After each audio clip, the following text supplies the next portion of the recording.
Good evening, friends. I hope you're all doing well. I'm Franky, and this is the Think Tank. Well, we've got a little 2-year-old out of Florida. And before I say goodnight, I thought, you know what? Let's talk about this, get this out and about. So I'm going to share the press conference from earlier. All right. Press conference here. Again, my name is Hernando County Sheriff Al NIENHUIS, spelled NIENHUIS, and it's pronounced NIENHUIS. We're here out at Cheever Road in Hernando County. For reference, it's just a little bit north of Yance Road, between Cobb Road and Ponce de Leon.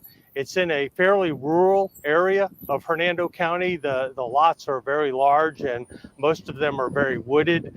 There's some farm animals around and so forth. And around almost exactly at noon today, we received a call from this residence advising that JJ, their son, was missing. He's about 2 years old. He has blonde curly hair.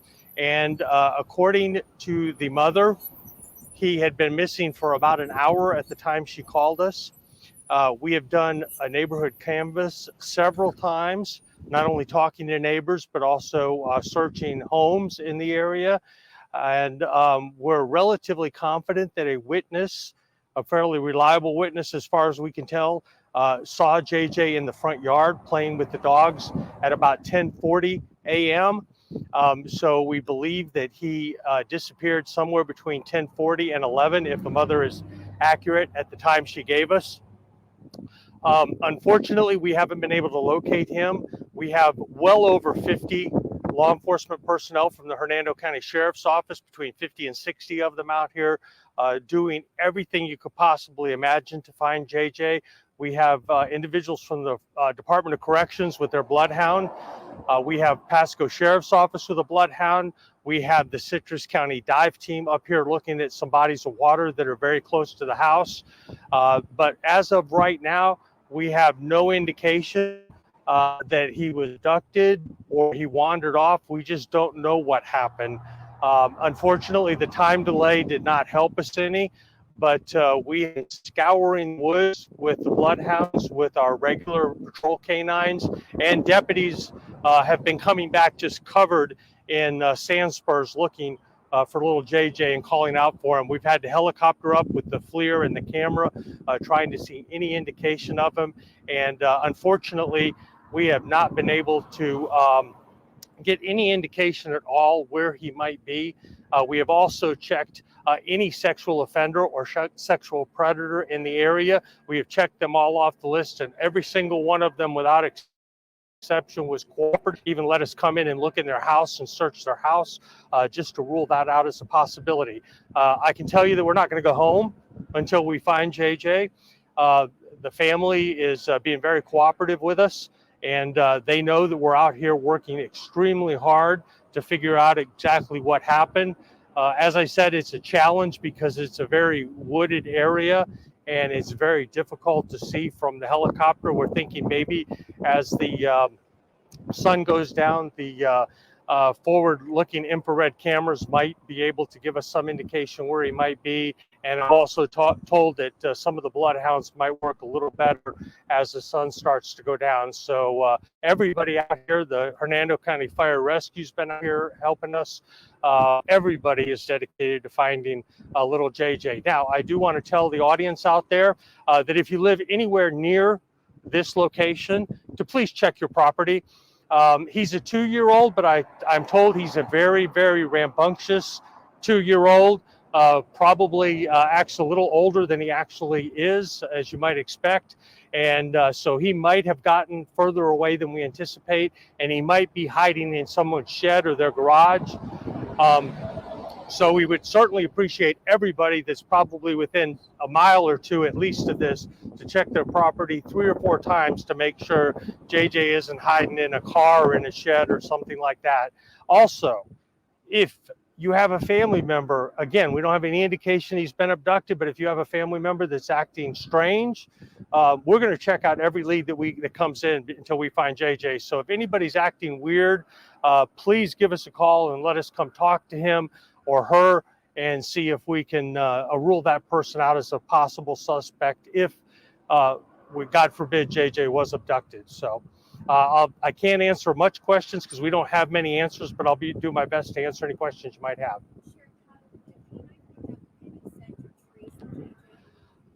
There has been some indications. I don't want to go into too much detail. They've had some direction, and we've been working really hard in that direction.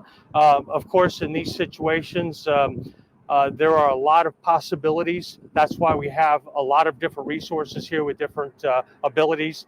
We obviously hope that we find him alive and well. That's our hope. As of right now, I've been talking to my detectives, and of course, nobody is ruled out as a suspect, but I can tell you that my detectives, and I have a couple of my best detectives, we're interviewing them, and at this point in time, we don't have any reason to believe that any family member or any associate of the family appears to have anything to hide at all, and they want to find JJ just as much as we do.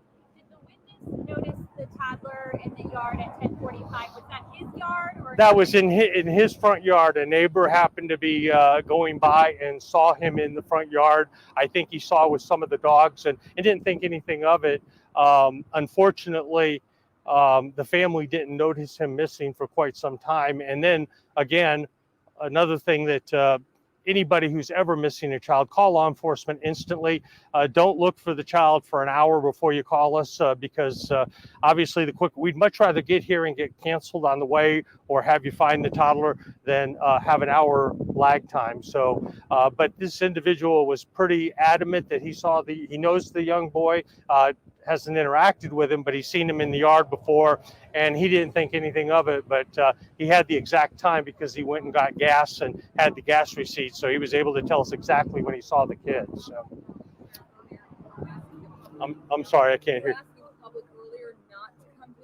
Well, I will tell you that, again, it makes it difficult for the dogs and that and so forth. But I think if people do want to volunteer, particularly on the outskirts, again, we don't think he got past Yance Road or Cobb or 98, but we may have people start checking those areas just in case. We've been in that block area. It's a lot larger than a city block, but that area bounded by those three streets, rather, we've been searching frantically in that area. We think it's very unlikely that a 2-year-old could cross any of those major roads without somebody seeing him, but we'll definitely take that help.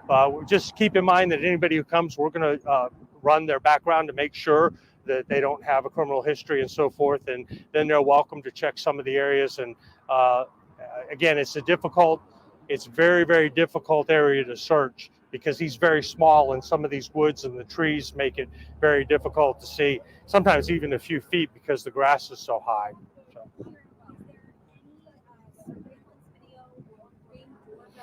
We've been looking into that, and we actually are looking right now at a delivery truck driver that we understand may have delivered a package in the area around that time and may have some camera footage, but I haven't got that confirmed yet. But unfortunately, because the houses are so far apart and set back, if there are any with Ring cameras, it's not going to show a whole lot. But we've been checking and double checking that, but I don't think we've had anything specific come up yet.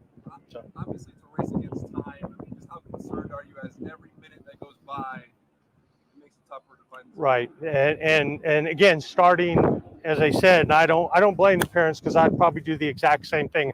I would spend time looking for my kid because I wouldn't want to bother law enforcement. So I'm not being critical of them. They're dealing with something that's unimaginable to most of us. But that being said, even that first hour really put us behind, and now every hour that goes by, another 5 hours so far, it certainly doesn't make us more hopeful. If anything, it's less hopeful. So. Did JJ have any kind of experience around water? Is there any reason to believe he might have gravitated towards? Well, I will tell you that anybody who has raised small children know that they tend to gravitate towards water. So that is obviously something that we're looking at. The Citrus County dive team is here searching. I'm happy to report that they haven't found anything yet, because if they find something, the news is probably going to be pretty grim. But it's the body of water they're looking at is fairly large, and anybody who's been in this area and seen a pond, it's very difficult to search. It's literally inch by inch. So we're probably going to have additional dive teams come in tomorrow and help search that particular pond, as well as maybe some other bodies of water in the area that are a little further away. Pretty unlikely that he got that far away, but we're not ruling anything out. We're going to uncover every stone we can until we find him. So. Can you reiterate exactly how the parents thought he got out? What I'm being told, and obviously that isn't our first priority right now, we're trying to find him, but my detectives have been interviewing him to see if they could get any additional information from the parents. But it's my understanding that a relative dropped him off about 9:45, and he was sleeping. The caregiver was also sleeping, and he was apparently put next to that person or whatever. And so that's why they know they could only say 9:45. And then didn't call us till noon. But again, somebody apparently saw him in the yard around 10:40, and according to the mother, she believes he was discovered missing around 11. So we think we're talking about a 20-minute window, but obviously that's all subject to change as we get more information. So, other than being a toddler, no, not that I know of. And where are the parents now?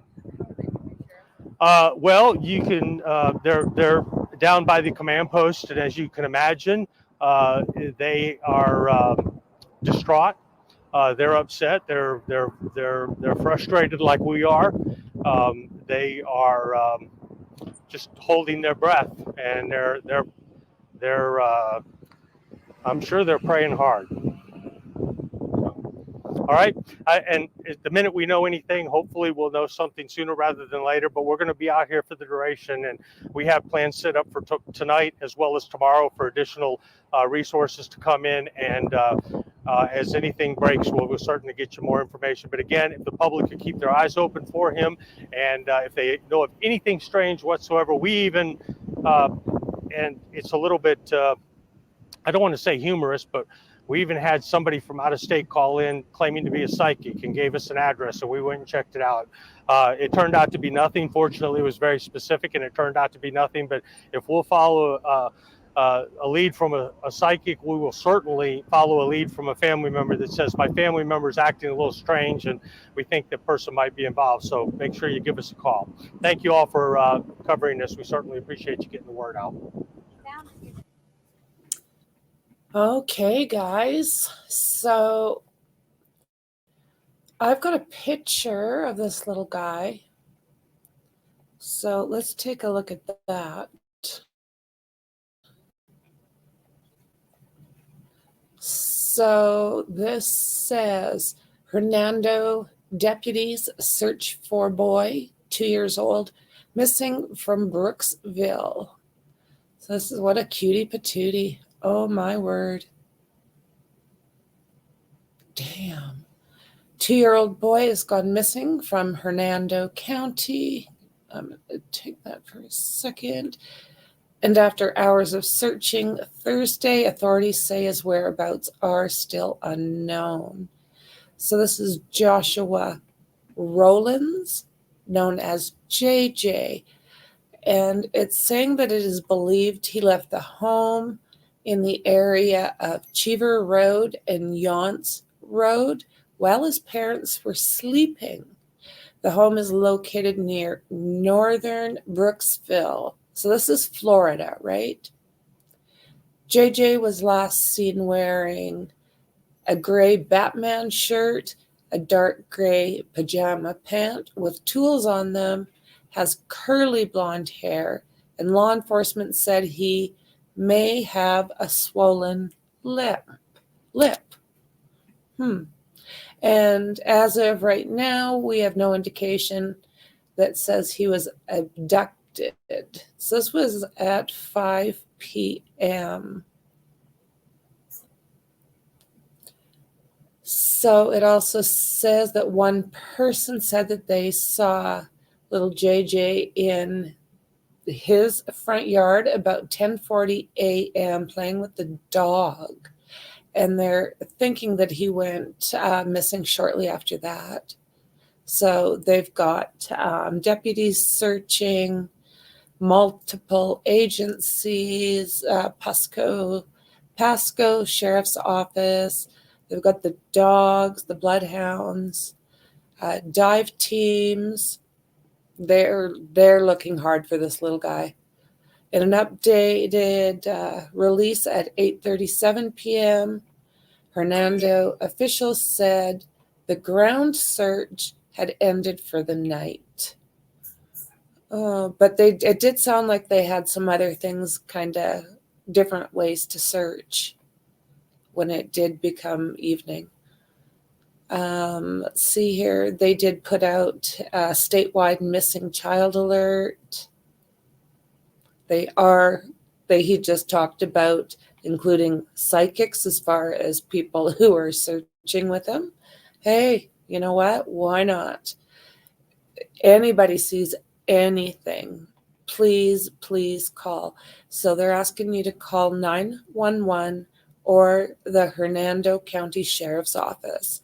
So that is 352-754-6850. So I'll say it one more time. 352-754-6850. So I'm just going to go up here a little bit and let's take another little look at JJ. So, yeah, damn, that's scary. Florida's not a friendly, they've got a lot of hazards, a lot of wildlife. That makes you a little scared.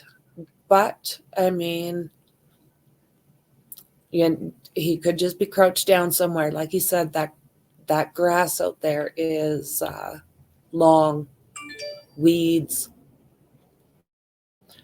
So guys, I'm going to jump off. I just wanted to show you guys little JJ. And if you're in that area, or share this out. And if you're in that area, keep your eyes peeled. This is just a little man. Okay, friends. Well, I'll see you in the next one. I appreciate you. Good night.